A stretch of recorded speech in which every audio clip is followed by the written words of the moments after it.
Youth കഴിഞ്ഞ ആഴ്ച ഞാൻ തിയേറ്ററിൽ കാണാതിരുന്നതാണ്. പക്ഷേ അപ്പോഴേക്കും എനിക്ക് തൊണ്ടയ്ക്ക് വേദന വന്ന് സൗണ്ടൊക്കെ പോയി, അലമ്പായി പോയി. ഈ ആഴ്ചത്തെ റിലീസുകൾക്കൊക്കെ ശേഷം ഇന്ന് പോയിട്ട് പടം കണ്ടു. കാരണം ഇപ്പോഴും പടം ഇവിടെ ഓടുന്നുണ്ടായിരുന്നു. പോരാത്തതിന് നല്ല പോസിറ്റീവ് റെസ്പോൺസ് കിട്ടിയ ഒരു സിനിമയുമാണ്. മിക്കവാറും ഒരാഴ്ചയൊക്കെ കഴിഞ്ഞതിന് ശേഷം ഒരു പടം പോയി കാണുമ്പോൾ പൊതുവേ കിട്ടിയ ഒരു അഭിപ്രായത്തിൽ നിന്നും ഡിഫറെന്റ് ആയിട്ടുള്ള ഒരു അഭിപ്രായം ഉണ്ടാവാൻ സാധ്യതയുണ്ട്. സോ ഒന്ന് പരീക്ഷിച്ച് നോക്കാം എന്ന് വിചാരിച്ചു. കെൻ കരുണാസ് രചനയും സംവിധാനവും നിർവഹിച്ച് നായകനായിട്ട് അഭിനയിച്ച സിനിമയാണ്. അനിഷ്മ അനിൽകുമാർ, സുരാജ് വെഞ്ഞാറമൂട്, ദേവദർശിനി, മീനാക്ഷി ദിനേശ് തുടങ്ങിയവരാണ് മറ്റ് പ്രധാന താരങ്ങൾ. ഇന്ന് നമ്മൾ സംസാരിക്കുന്ന ഈ തമിഴ് റോംകോം സിനിമയെ കുറിച്ച്. യൂത്ത് പ്രവീൺ എന്ന 15 വയസ്സുകാരന്റെ കഥയാണ്. മകൻ പഠിച്ച് വലിയ ആളാകണമെന്നാണ് അമ്മയുടെ ആഗ്രഹം. എന്നാൽ അച്ഛന് അതിൽ വലിയ പ്രതീക്ഷയൊന്നുമില്ല. പ്രവീണിന്റെ ഫോക്കസ് ആണെങ്കിൽ എങ്ങനെയെങ്കിലും പ്രണയിക്കുക എന്നുള്ളതാണ്. തുടർന്ന് എന്തുണ്ടായി എന്നുള്ളതാണ് ഈ സിനിമ പറയുന്നത്. ഒരു nice one time watch fun മൂവിയാണ് യൂത്ത്. ചെറിയ ചില പ്രശ്നങ്ങൾ, കുറച്ച് ക്ലീഷേ, കുറച്ച് ഓവർ ദ ടോപ്പ് ഐറ്റംസ് ഒക്കെ ഉണ്ടെങ്കിലും പടം വളരെ എന്റർടൈനിങ് ആണ്. എനിക്ക് ഈ സിനിമയിൽ ഏറ്റവും ഇഷ്ടപ്പെട്ടത് ഇതിന്റെ ക്ലൈമാക്സിലെ ഒരു അരമണിക്കൂർ ഭാഗമാണെന്ന് പറയാം. അതുവരെ സ്ഥിരം കാഴ്ച, ലൈക്ക് മര്യാദയ്ക്ക് പഠിക്കാത്ത പയ്യന്റെ കമ്മിങ് ഓഫ് ഏജ് കഥ, പല പ്രണയങ്ങൾ അവൻ്റെത്, ഇങ്ങനെയൊക്കെ പോയിരുന്ന സിനിമ അവസാനത്തെ കുറച്ച് ടൈം കൊണ്ടൊന്ന് ക്ലീഷേ ബ്രേക്കിംഗ് ആയിട്ട് തിരിച്ച് വീട്ടിലേക്ക് ഒരു പോക്കുണ്ട്. അതിന് നല്ലൊരു ഇമ്പാക്ട് ഉണ്ടായിരുന്നു. സാധാരണ ഇത്തരം സിനിമകളിൽ ഇങ്ങനെ ബാക്ക്ഗ്രൗണ്ടിൽ മാത്രം ഒതുങ്ങി പോകുന്ന അച്ഛനമ്മ ക്യാരക്ടേഴ്സ് നല്ലൊരു ഇമ്പാക്ട് നൽകി പടം വെറൈറ്റി ആയി മാറി. അവിടെ എത്തിയപ്പോഴേക്കും സിനിമ ഇമോഷണലി സ്ട്രോങ് ആയിട്ട് മാറുകയും ചെയ്തു. പടം ആദ്യം മുതൽ തന്നെയാണെങ്കിലും ഒട്ടും മുഷിപ്പിക്കുന്നൊന്നുമില്ല. എൻഗേജിങ് ആണ്, എന്റർടൈനിങ് ആണ്, കളർഫുൾ ആണ്. അത്യാവശ്യം കുറച്ച് തമാശകളൊക്കെ ഉള്ളത് രസമുണ്ടായിരുന്നു. നല്ല കഥാപാത്രങ്ങളാണുള്ളത്. ഒപ്പം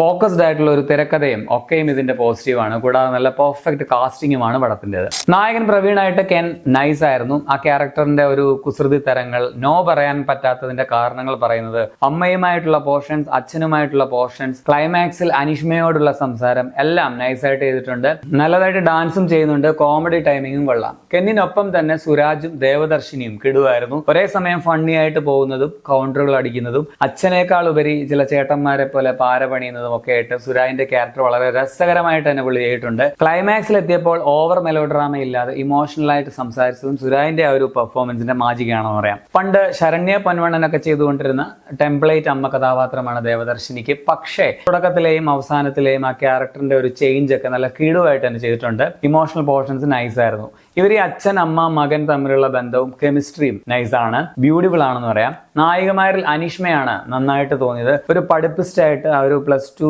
സ്റ്റുഡന്റ് എന്ന രീതിയിൽ ഏറ്റവും കൺവിൻസിംഗ് ആയിട്ട് തോന്നിയതും പുള്ളിക്കാരിയാണ്. ചിലയിടത്ത് ഡയലോഗ് ഡെലിവറി കൂടുതൽ ഒരു കൊഞ്ചലൊക്കെ പോലെ തോന്നിയെങ്കിലും ക്ലൈമാക്സിലെ പോർഷൻസിൽ ഇമോഷണൽ ആയിട്ടൊക്കെ സംസാരിക്കുന്ന വിധം നന്നായിട്ട് തന്നെ ഹാൻഡിൽ ചെയ്തിട്ടുണ്ട്. പ്രേക്ഷിക ആയിട്ട് വന്ന മീനാക്ഷി ദിനേശും സോനാലായിട്ട് വന്ന അടുത്ത നായിക റോളും, പുള്ളിക്കാരുടെ പേര് എനിക്കറിയില്ല, രണ്ടുപേരും കുറച്ച് ഓവർ ദ ടോപ്പ് ആയിരുന്നു. അവരാകെ കുറച്ച് നോർമലായിട്ട് എനിക്ക് തോന്നിയത് അവസാനം എൻ ക്രെഡിറ്റ്സിലുള്ള ഒരു സീനിൽ മാത്രമാണ്. അവർ മാത്രമല്ല, പാര വെക്കുന്ന 2 പെൺപിള്ളേരുണ്ട്. ഒരല്പം വണ്ണമുള്ള ഒരു പെൺകുട്ടി, പിന്നെ വേറൊരു പെൺകൊച്ച്. ഇവർ രണ്ടുപേരും കുറച്ച് ഓവറായിരുന്നു. കുറെ നാളുകൾക്ക് ശേഷം സിനിമയിൽ നല്ലൊരു റോളിൽ പഴയകാല നടി നളിനിയെ കണ്ടു. പ്രിൻസിപ്പലായിട്ട് പുള്ളിക്കാരി പെർഫെക്റ്റ് കാസ്റ്റ് ആയിരുന്നു. അതുപോലെ കെന്നിന്റെ കൂട്ടുകാരുടെ ഗ്യാങ്, പ്രത്യേകിച്ച് വണ്ണമുള്ള ഒരു പയ്യൻ, കണ്ണാടി വെച്ച് പഠിപ്പിസ്റ്റ് ആയിട്ടുള്ള ഒരു പയ്യൻ, എപ്പോഴും കൺഫ്യൂഷൻ ആയിട്ടുള്ള ഒരു പയ്യൻ, ഒരല്പം വില്ലൻ ഷെയ്ഡുള്ള ഒരു ക്യാരക്ടർ ചെയ്ത പയ്യൻ ഉൾപ്പെടെ എല്ലാവരും നാച്ചുറൽ പെർഫോമൻസ് ആയിരുന്നു. ടെക്നിക്കലിയും പടം നല്ലതാണ്. ക്യാമറ, കളർ ടോൺ, ലൈറ്റിംഗ്, പിന്നെ മൊത്തത്തിൽ പടം നല്ല കളർഫുൾ ആയിരുന്നു. ഇപ്പൊ പാട്ടുകളൊക്കെ ആണെങ്കിലും ക്യാമറമാൻ വിക്കി അതൊരു ഈ പരസ്യത്രമൊക്കെ ചെയ്യുന്ന പോലെ ഭയങ്കര കളർഫുൾ ആയിട്ടാണ് ചെയ്തിരിക്കുന്നത്. ജി.വി. പ്രകാശ് കുമാറിന്റെ പാട്ടുകളും സ്കോറും നല്ലതാണ്. പാട്ടുകൾ ഒത്തിരി ഉണ്ടെങ്കിൽ അങ്ങനെ ഓവറായിട്ട് നമുക്കത് ഫീൽ ചെയ്യുന്നില്ല.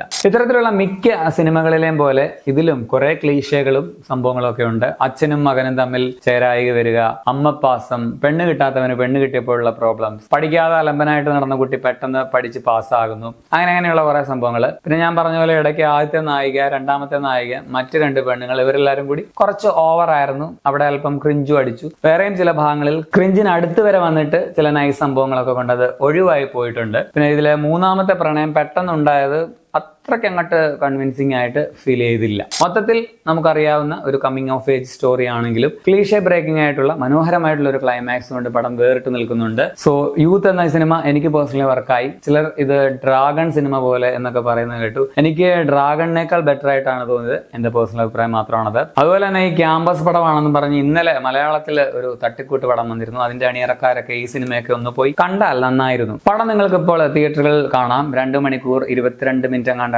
സിനിമയുടെ റൺ ടൈം. 1-2 ഇടത്ത് മാകൂട്ടി ചീത്ത വിളിക്കുന്നത് ഒഴിച്ചാൽ വേറെ വലിയ പ്രശ്നങ്ങളൊന്നുമില്ല. 18+ ഒന്നുമല്ല. അപ്പൊ നിങ്ങൾ ഈ പടം കണ്ടിട്ടുള്ളവരാണെങ്കിൽ നിങ്ങളുടെ അഭിപ്രായം കമന്റിൽ രേഖപ്പെടുത്തുമല്ലോ. ശരി, എന്നാ.